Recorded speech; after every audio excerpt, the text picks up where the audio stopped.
All right. Hello, everybody. Coming at you live from Dubai in a hotel room. So, hopefully, the quality of this stream is up to scratch. I'm going to find out. I'm definitely happy to get some comments back from you guys as far as whether or not the the quality of the audio and video is there. But we're going to keep going today with Rich Dad Poor Dad. We're going to take 1 hour. I know this is not the usual start time, but it's actually 8 a.m. here now. So the usual time would have been something like, I think, 3 a.m. like that. So, yeah. Thanks for joining. If you're watching, if you can let me know what the quality's like, is it workable? That'd be great. Just put something in the comments so I can see, and then we'll kick off in about a minute's time once I know that the audio and video quality is there. Anyone at all? Looking forward to some comments. How you going? Are you in Australia? Where are you? Let me know where you are. That might work better. We're here in Dubai for the Metacon conference, gaming conference, the Web3 blockchain conference. That's pretty cool. We're in a bunch of workshops and panels talking about the future of gaming and various other interesting topics. I'm running a workshop on leadership. That should be pretty interesting as well. I guess I'm gonna. Oh, you're in New Zealand, Dave. That's awesome. Can you just let me know, Dave, what's the quality of the stream like? Is it decent? I'm sitting in a hotel room at the Novotel in Dubai, and I have no idea about the quality at this stage. So just counting on someone letting me know if it's fine. Might just not bad. Okay, good to know. Thanks, Dave. Appreciate that. All right. Well, I think we're going to kick off then, people. If the quality's not bad, we'll take not bad. So I'm going to also share my screen here, and we'll make a start. That's good on Twitch. Thanks, Mike. Appreciate that, buddy. Hope you're well. Thanks for joining at this crazy different time to normal as well. You've been a great supporter of what we're doing here so far. Really appreciate it. Yeah, the light behind me is playing up. All right. Gonna try and deal with that 1 second. Okay. Let's work this out. Let's get the lighting right. All right, there's a light there. Send some more lights on in the room. All right.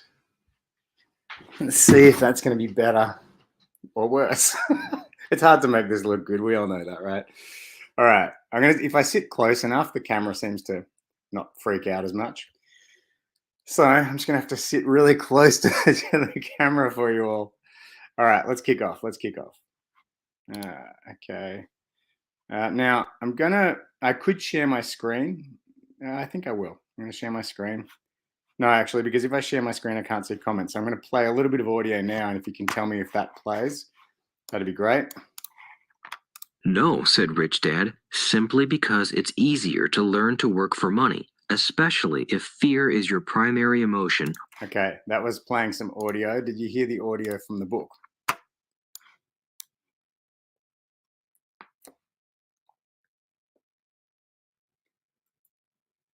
I think I have to rotate this so the camera does stop freaking out.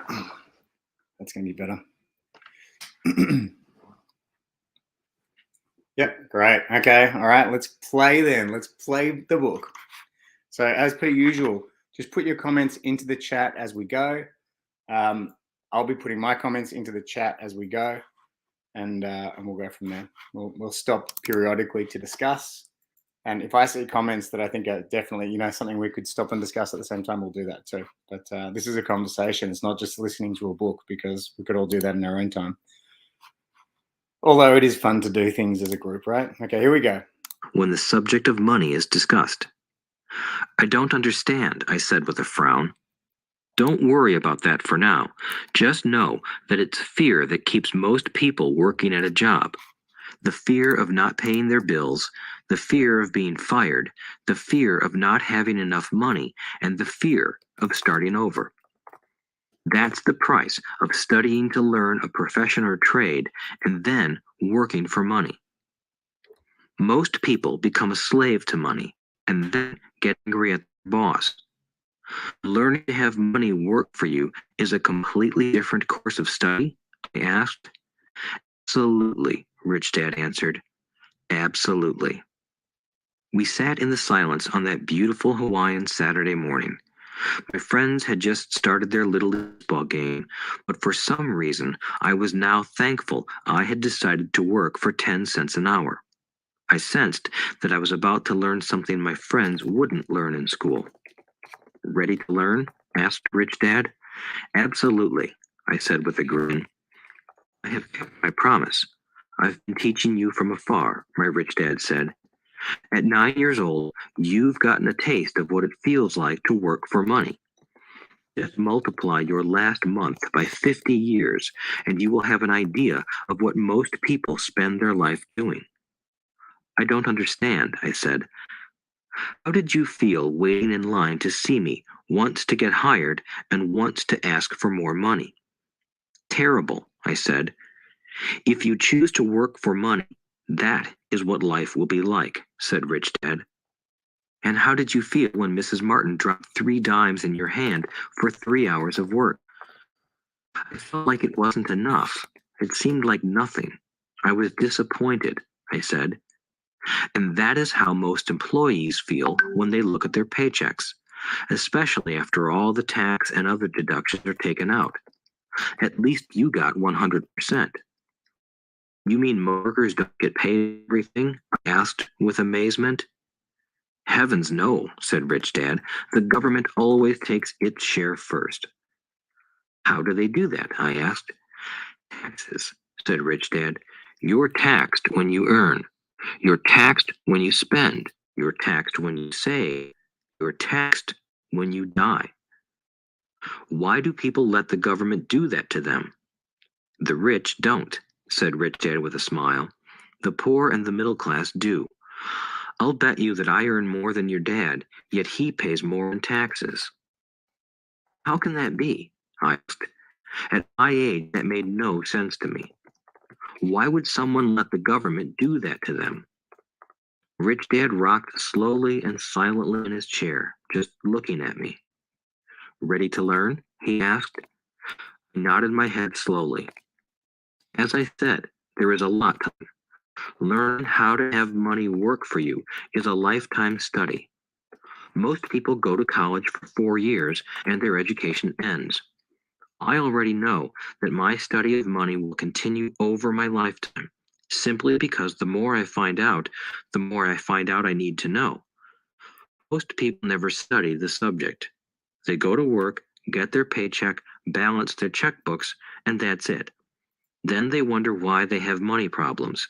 They think that more money will solve the problem and don't realize that it's their lack of financial education that is the problem. So Dad has tax problems because he doesn't understand money? I asked, confused. Look, said Rich Dad, taxes are just one small section on learning how to have money work for you. Today, I just wanted to find out if you still have the passion to learn about money. Most people don't. They want to go to school, learn a profession, have fun at their work, and earn lots of money. One day they wake up with big money problems, and then they can't stop working. That's the price of only knowing how to work for money instead of studying how to have money work for you. So, do you still have passion? Asked Rich Dad. I nodded my head.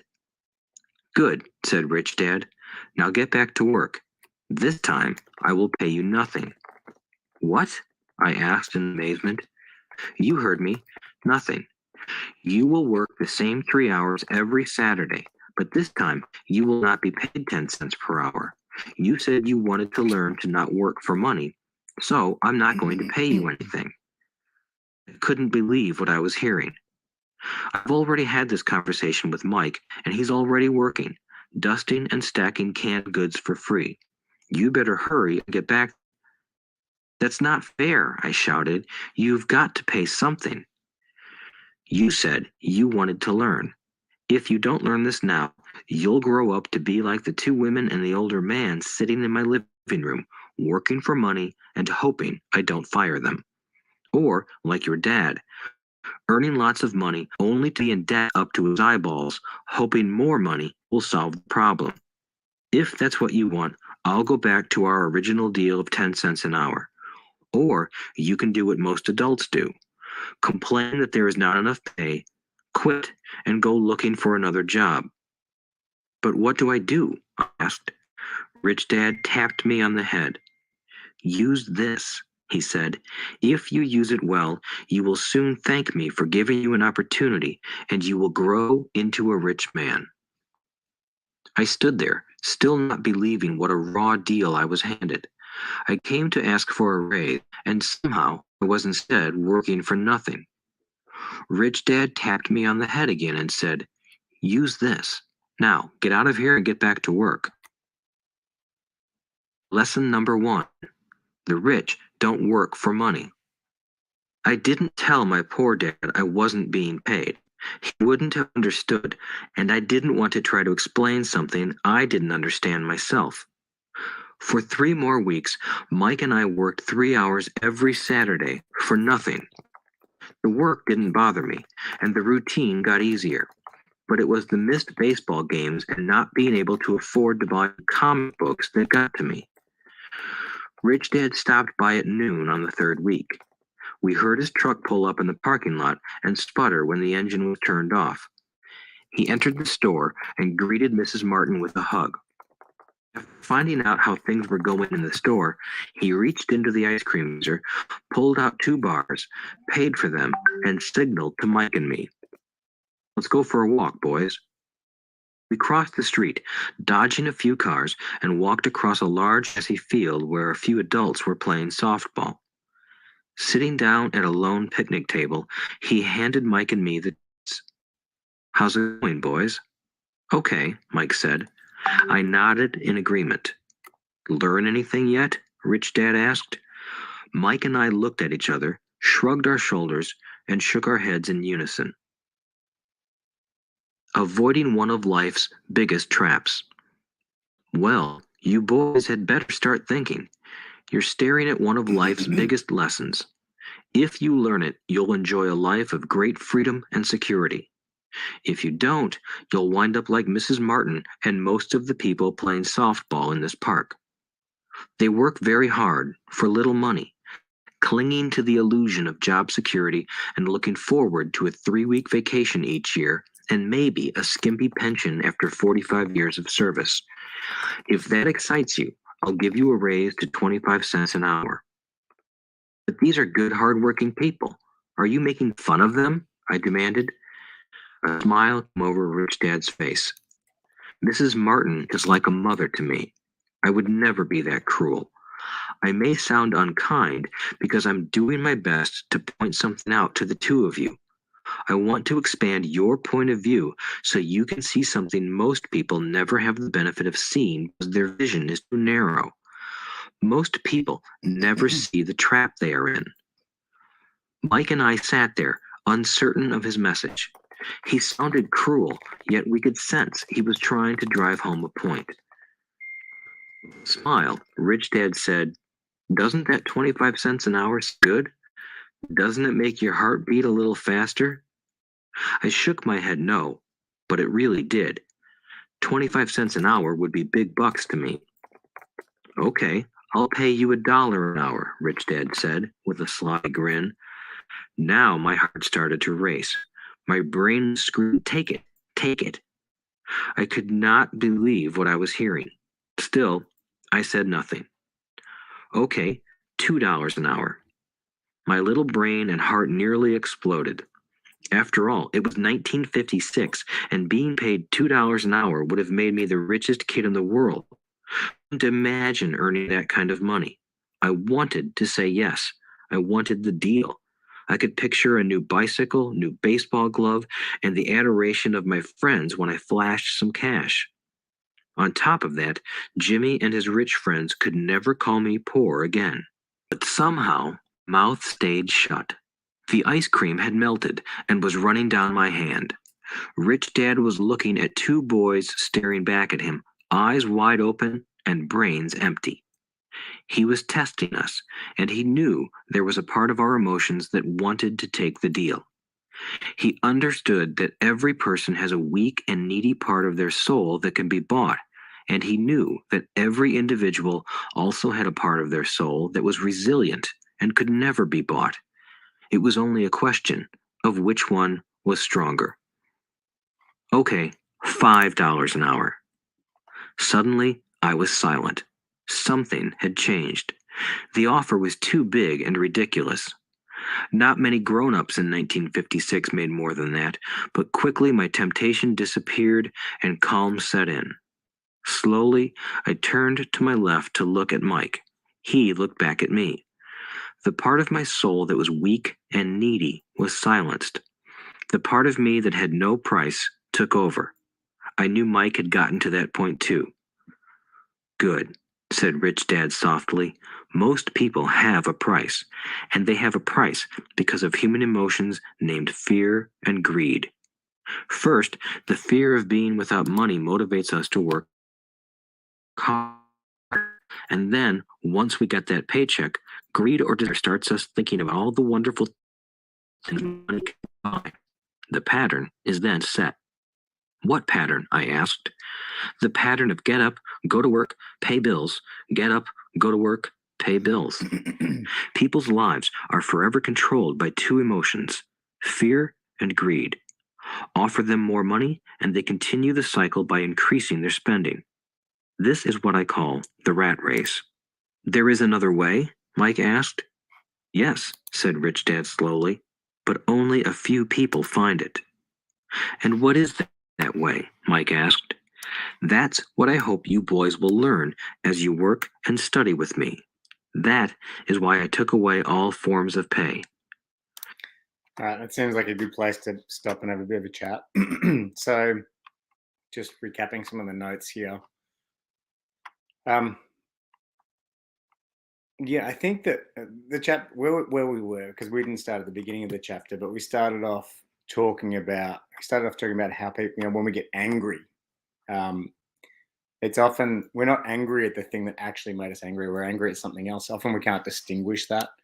But for example, let's say we get scammed, and we get angry at the scam. This is something that's going on in my life. There's people around me getting scammed right now, and they might be angry at the scammer. That's totally fair enough. They got scammed out of money and now they're pissed off. But they might also be angry at themselves. They might be angry at the current political, or the legal system. There's so many things they could be angry at. But I guess what I'm saying is often when we get angry, we're not angry at the thing that we think it is so many times. And I'm sure you can spot that around you in your life. And the reason why it's important to distinguish that is because you might go to work on the wrong area. So let's say that you make an investment and the investment turns out to be bad, and then you get angry at yourself. Or no, let's say you get, no, worse still. Let's say you get angry at the person who set you up for the investment. And then you decide, okay, well, it's nothing to do with me, it's to do with that person. So then you go on to make poor future investments because you just blamed them.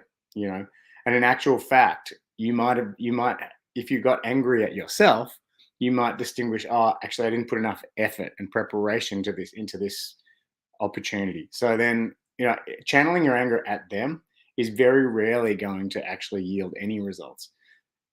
But I just want you to always look at and ask and go deeper at where your emotions are coming from. It can never hurt to keep asking because our mind is good at playing tricks. And our mind is good at either making us the blame for everything or making others the blame for everything. But usually it's like human beings don't operate that way. We're part of a very intricate network, a web, and there's responsibility in all areas. So just really learning to get sourceful at what's going on is a very valuable exercise.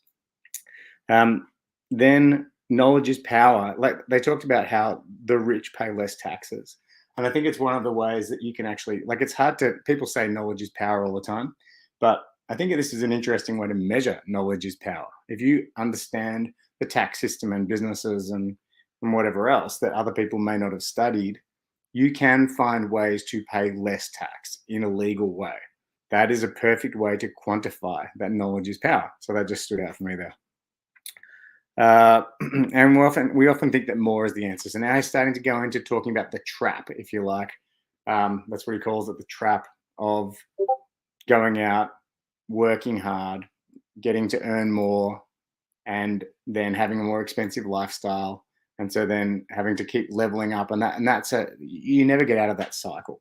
And that's one of the things which we're really actually I'm really focused on, is having people get free of that trap. It doesn't mean you shouldn't spend money. There's so much amazing things that you can spend money on in the world. But if you are making money to spend all that money and then needing more money because you have more expensive tastes, it's not a pleasurable situation to be in. You're not at the cause of enjoying these beautiful things. You're at the effect, if that makes sense. And then he went on to talk about how keeping the passion to learn is a really important factor. Like after he's testing these kids, the father, the rich dad, is testing the kids, and he's saying, "Are you still passionate about it, or do you still want this?" And that's another factor. Like as investors, we're gonna get knocked down many times. We have to keep getting back up and checking our passion along for what we're doing along that journey is really critical as well, because there's always going to be breakdowns. There's going to be breakdowns whether you're just an employee in the grind, or whether you're taking investment risks, or whether you're somewhere in the middle.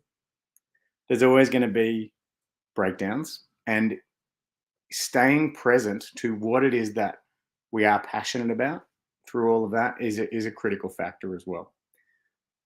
Because without it, you're not going to get through the tough times. You're just going to ask yourself, why the hell am I doing this? I always imagine like an MMA fighter. They get in the cage door locks, and it's them and their opponent and a referee.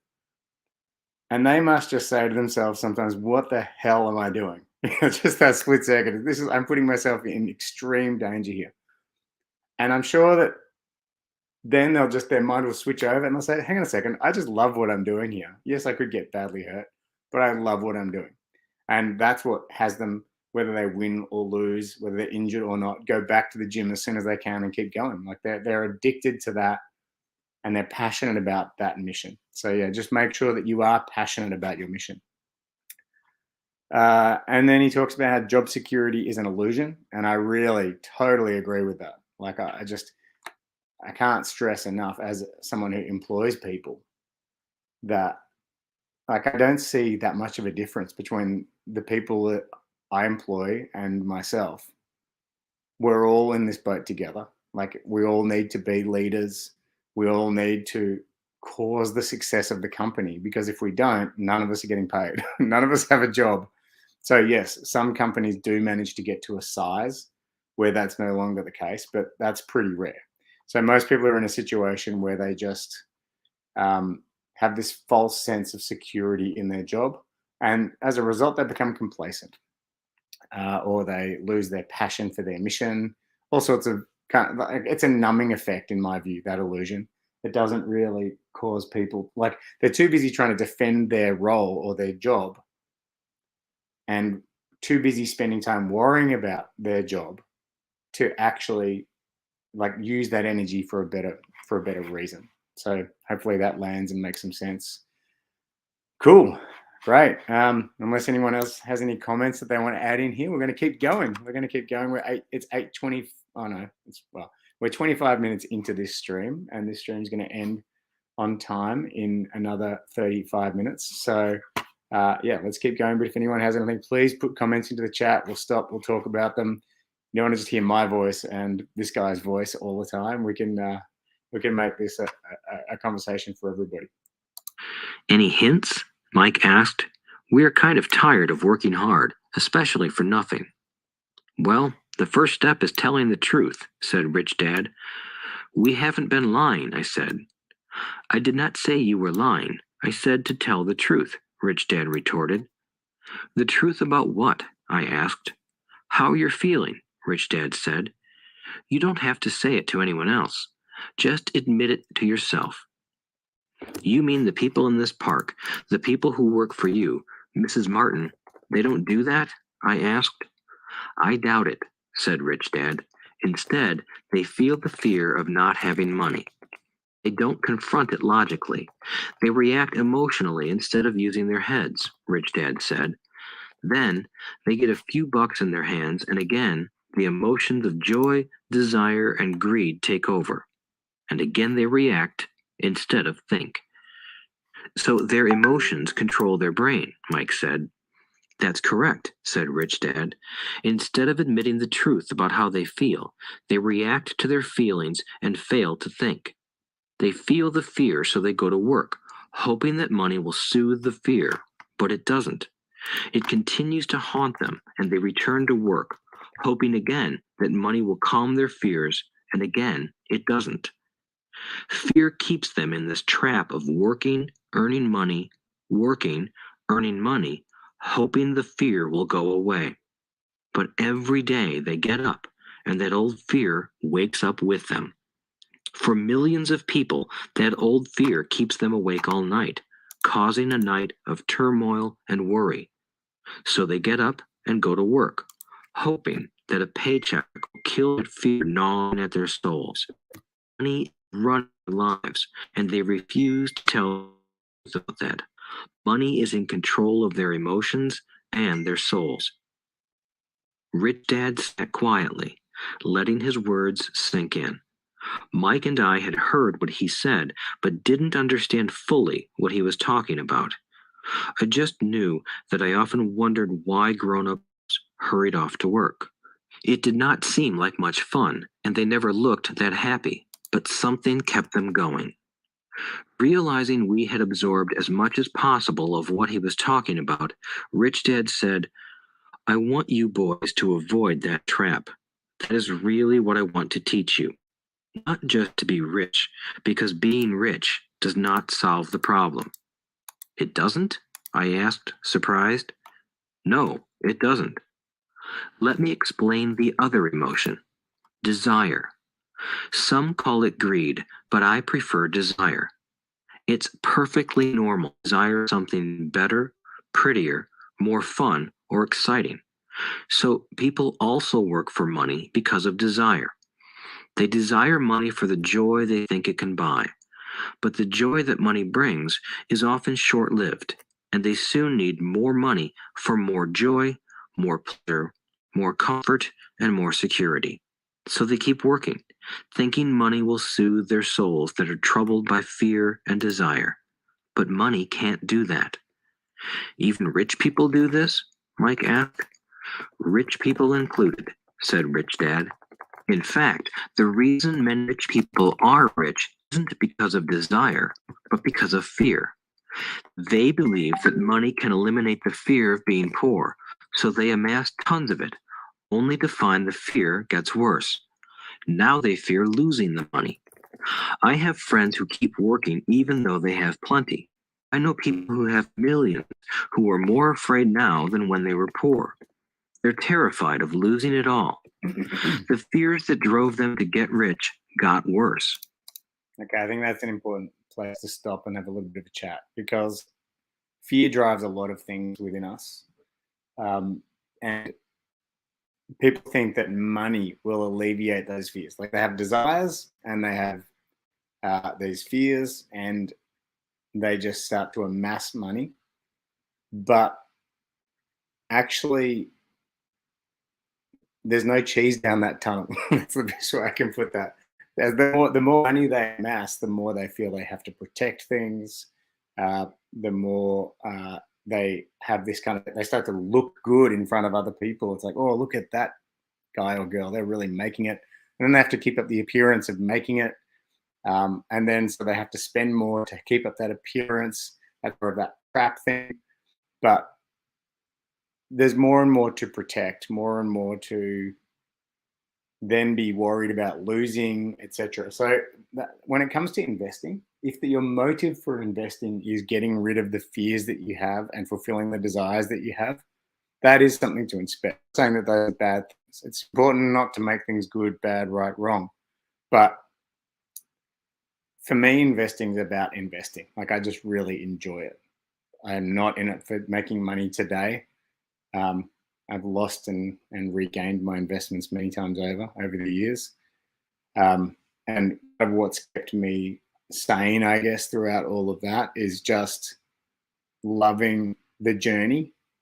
Not like I don't. There's never a day where I'm going to say I've made it. In my view, that doesn't exist. There is no made it. As soon as I get to a certain point, and I'm sure you know this for yourself as well, you get to a certain point where past version of you would have said you've made it, and you get there and it's like, this is not what I thought it would be like. There's got to be more. There's got to be something else. So then, but you can see over in the distance some sort of other kind of shiny thing. So then you're heading towards that in the hope that when you get there, you've made it. And yeah, I'm sure that I'm not saying anything new here, but it is important to get that. Having more money, being more successful is unlikely. It's unlikely to have you desire things less and fear things less. Let's keep going. That weak and needy part of their soul is actually screaming louder.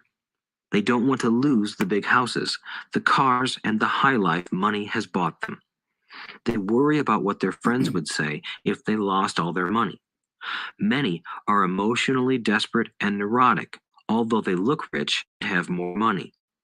So, is a poor man happier? I asked. No, I don't think so, replied Rich Dad. The avoidance of money is just as psychotic as being attached to money. As if on cue, the town derelict went past our table, stopping by the large rubber can and rummaging around in it. The three of us watched him with great interest, when before we probably would have just ignored him. Rich Dad pulled $1 out of his wallet and gestured to the older man. Seeing the money, the derelict came over immediately, took the bill, thanked Rich Dad profusely, and hurried off, ecstatic with his good fortune. He's not much different from most of my employees, said Rich Dad. I've met so many people who say, oh, I'm not interested in money, yet they'll work at a job for 8 hours a day. That's a denial of truth. If they weren't interested in money, then why are they working? That kind of thinking is probably more psychotic than a person who hoards me. As I sat there listening to my Rich Dad, my mind flashed back to the countless times my own dad said, I'm not interested in money. He said those words often. He also covered himself by always saying, I work because I love my job. So, what do we do? I asked. Not work for money until all traces of fear and greed are gone? No, that would be a waste of time, said Rich Dad. Emotions are what make us human. The word emotion stands for energy in motion. Be truthful about your emotions and use your mind and emotions in your favor, not against yourself. Whoa, said Mike. Don't worry about what I just said. It will make more sense in years to come. Just be an observer, not a reactor to your emotions. Most people do not know that it's their emotions that are doing the thinking. Your emotions are your emotions, but you have got to learn to do your own thinking. Can you give me an example? I asked. Sure, replied Rich Dad. When a person says, I need to find a job, it's most likely an emotion doing the thinking. Fear of not having money generates that thought. But people do need money if they have bills to pay, I said. Sure they do, smiled Rich Dad. All I'm saying is that it's fear that is all too often doing the thinking. I don't understand, said Mike. For example, said Rich Dad, if the fear of not having enough money arises, instead of immediately running out to get a job, they instead might ask themselves this question. Will a job be the best solution to this fear over the long run? In my opinion, the answer is no. A job is really a short-term solution to a long-term problem. But my dad is always saying, stay in school and get good grades so you can find a safe, secure job, I interjected, somewhat confused. Yes, I understand he says that, said Rich Dad, smiling. Most people recommend that, and it's a good path for most people. But people make that recommendation primarily out of fear. You mean my dad says that because he's afraid? Yes, said Rich Dad. He's terrified that you won't earn enough money and won't fit into society. Don't get me wrong. He loves you and wants the best for you. I too believe an education and a job are important, but it won't handle the fear.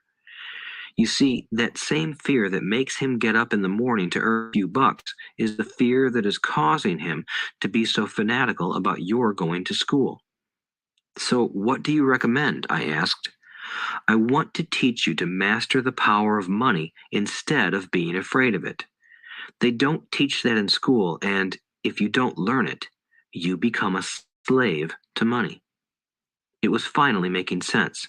He wanted us to widen our views and to see what the Mrs. Martins of this world couldn't see. He used examples that sounded cruel at the time, but I've never forgotten them. My vision widened that day, and I began to see the trap that lay ahead for most people. Yeah, absolutely, Mike. Job equals just over broke. I totally agree. Like everybody I know who is working for a weekly wage is just making ends meet.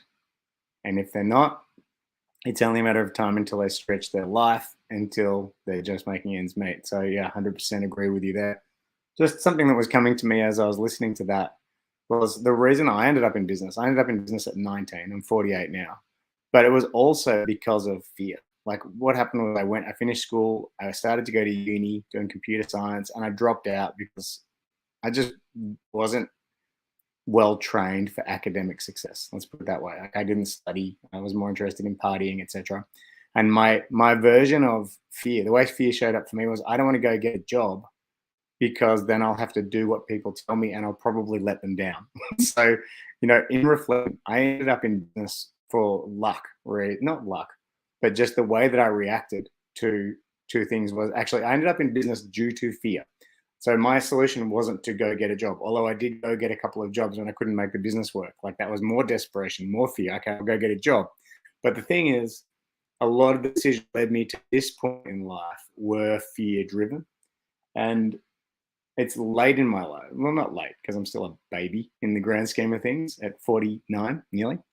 But a lot of the decisions were fear driven and now they're less and less fear driven. Like I'm doing things because I'm powerfully choosing to do them or I see the long term benefits of them. And it's not like once I achieve this thing with that investment, then I'm going to buy my Ferrari or whatever. Some people want a Ferrari, that's fine, nothing wrong with that.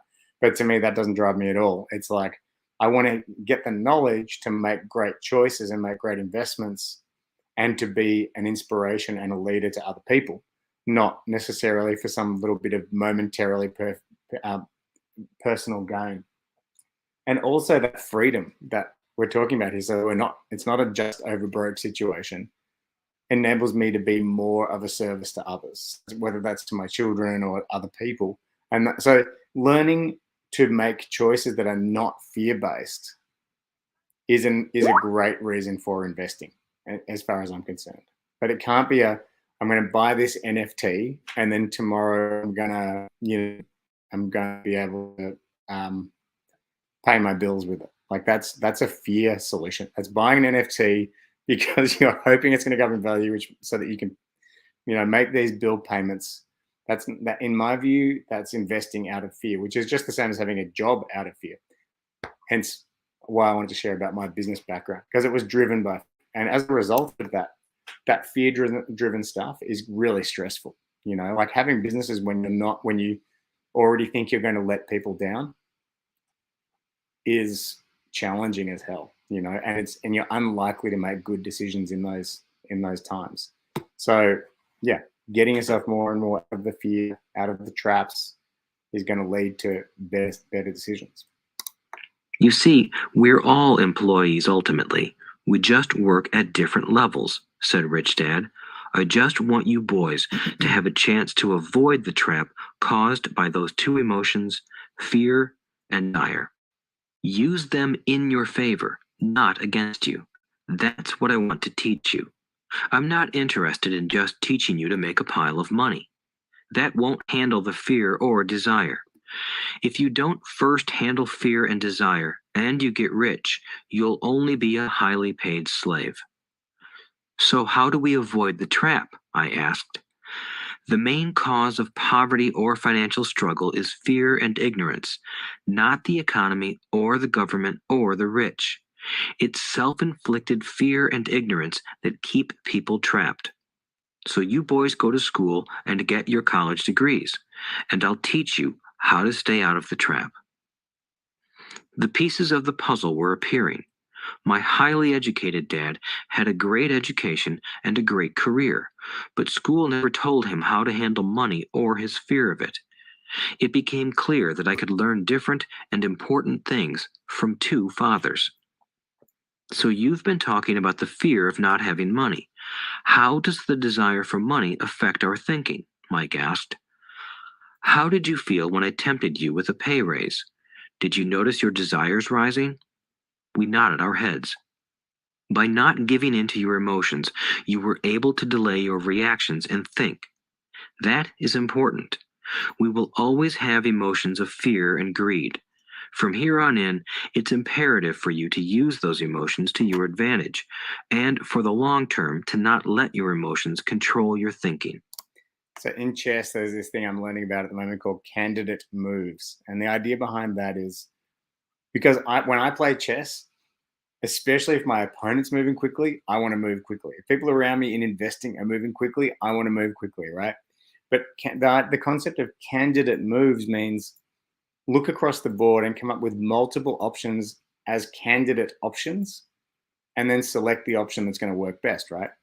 And that is one way to get past the emotional aspect of investing or the emotional aspect of accepting a job because of its pay or wherever you find yourself in this journey right now called financial life. Yeah, you want to be looking for the candidate moves and slowing that down a little bit.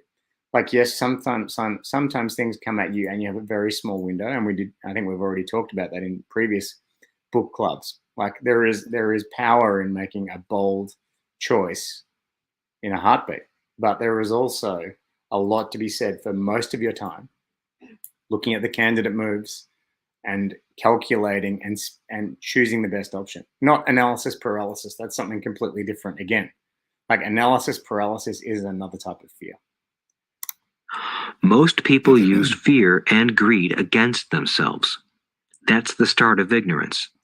Most people live their lives chasing paychecks, pay raises, and job security because of the emotions of desire and fear, not really questioning where those emotion driven thoughts are leading them.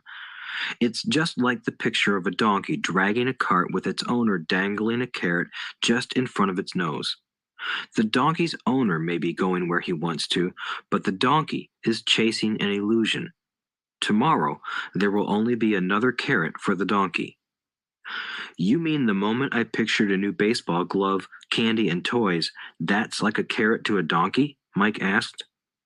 Yes, and as you get older, your toys get more expensive. A new car, a boat, and a big house to impress your friends, said Rich Dad with a smile. Fear pushes you out the door, and desire calls to you. That's the trap. So what's the answer? Mike asked. Fear pushes you out the door and desire calls to you. I really like that. I'm just going to type that here for my notes. Fear pushes you out the door. Pushes you out the door and desire calls to you. It's like a partnership team that just keeps you stuck. And I really can relate to that. I really can. What intensifies fear and desire is ignorance. That is why rich people with lots of money often have more fear the richer they get. Money is the carrot, the illusion. If the donkey could see the whole picture, it might rethink its choice to chase the carrot. Mm. Rich Dad went on to explain that a human's life is a struggle between ignorance and illumination.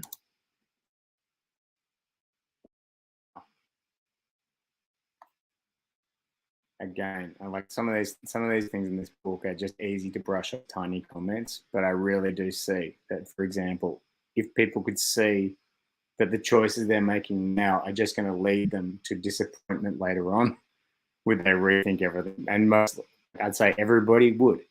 So it's really, and we don't have a crystal ball, and everything's 2020 in hindsight. Of course, we know these sorts of buzz phrases, but it's really important to ask yourself if the actions that you're taking right now are providing joy in the moment. Because if they're not, there's a real risk that whatever, because of ignorance, we're all ignorant, okay? So whatever ignorances we have, if we're thinking that this is leading to something amazing, then, you know, there's a chance we're heading for disappointment. So it's very important. Are you getting joy, satisfaction, return on investment, happiness from what you're doing right now? He explained that once a person stops searching for information and self-knowledge, ignorance sets in. That struggle is a moment-to-moment decision to learn to open or close one's mind. Look, school is very important. You go to school to learn a skill or profession to become a contributing member of society. Every culture needs teachers, doctors, mechanics, artists, cooks, business people, police officers, firefighters, and soldiers. Schools train them so society can thrive and flourish, said Rich Dad. Unfortunately, for many people, school is the end, not the beginning. There was a long silence. Rich Dad was smiling. I didn't comprehend everything he said that day. As with most great teachers, his words continued to teach for years. I've been a little cruel today, said Rich Dad, but I want you to always remember this talk. I want you to always think of Mrs. Martin, and I want you always to remember that donkey. Never forget that fear and desire can lead you into life's biggest trap if you are not aware of them controlling your thinking. To spend your life living in fear, never exploring your dreams, is cruel. To work hard for money, thinking that it will buy you things that will make you happy, is also cruel. To wake up in the middle of the night terrified about paying bills is a horrible way to live. To live a life dictated by the size of a paycheck is not really living a life. I don't think that we should confuse working hard with bad, because for me, working hard is a real joy. But the joy is in that hard working, not in the paycheck. So I don't know if that relates to others of you here. I certainly know people who are the opposite. They like to be paid well and not work hard. That's completely fine. And they spend their energy elsewhere. Fine. But to me, hard work doesn't have to be equated with something that's negative or bad, but it certainly shouldn't be hard work because hard work gets you paid. You know, that's not the reasoning, at least for me. Thinking that a job makes you secure is lying to yourself. That's cruel, and that's the trap I want you to avoid. I've seen how money runs people's lives. Don't let that happen to you. Please, don't let money run your life. A softball rolled under our table. Rich Dad picked it up and threw it back. So, what does ignorance have to do with greed and fear? I asked. Because it is ignorance about money that causes so much greed and fear, said Rich Dad. Let me give you some examples. A doctor, wanting more money to better provide for his family, raises his fees. By raising his fees, it makes healthcare more expensive for everyone.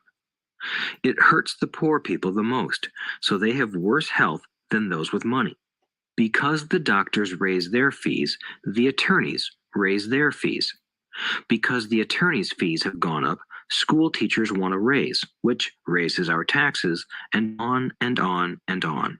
Soon, there will be such a horrifying gap between the rich and the poor that chaos will break out and another great civilization will collapse. History proves great civilizations collapse when the gap between the haves and have-nots is too great. Sadly, America is on that same course because we haven't learned from history. We only memorize historical dates and names, not the lesson. Aren't prices supposed to go up? I asked. In an educated society with a well run government, prices should actually come down. Of course, that is often only true in theory. Prices go up because of greed and fear caused by ignorance. If schools taught people about money, there would be more money and lower prices. But schools focus only on teaching people to work for money, not how to harness power. But don't we have business schools? Mike asked. And haven't you encouraged me to go for my MBA? Yes, said Rich Dad, but all too often business schools train employees to become sophisticated bean counters. Heaven forbid a bean counter takes over a business. All they do is look at the fire people and kill the business. I can so relate to that, right? My boy Maka, who's in year 11 at the moment, and he's in business. He's studying business, and he just hates it. Like it's the subject he's not passing when he's doing really well in every other area. He has outstanding learning assignments, etc. And I'm like, Maka, why? This is so exciting. You know, don't you love business? You see so much going on around you at home with me.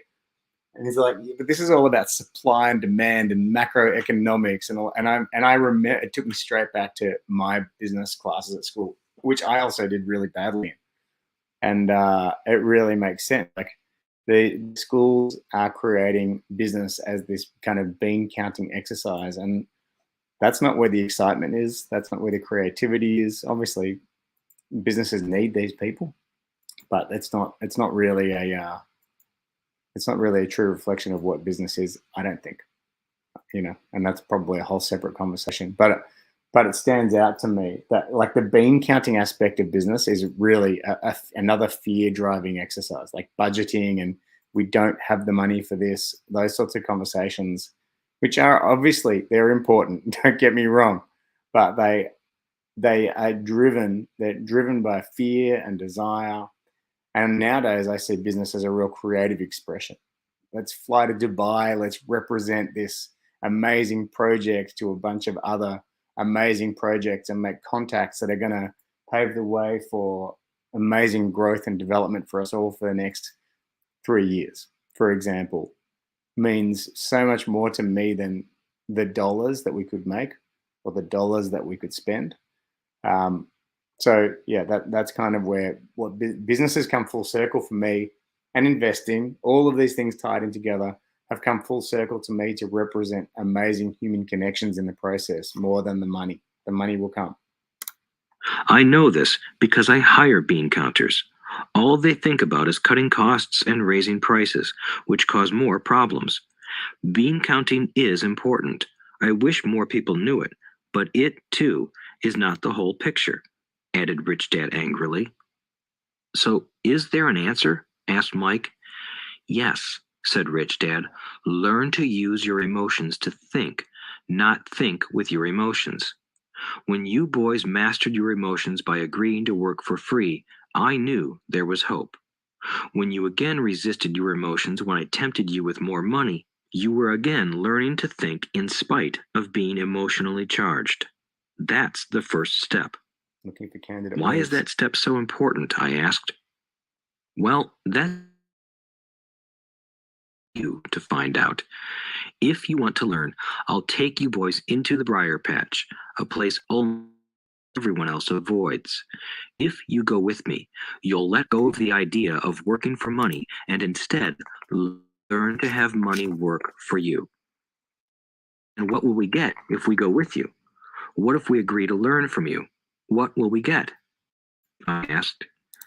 I just had to Google a briar patch, a dense thicket of thorny plants, ground made impassable by the impenetrable overgrowth of prickly vegetation.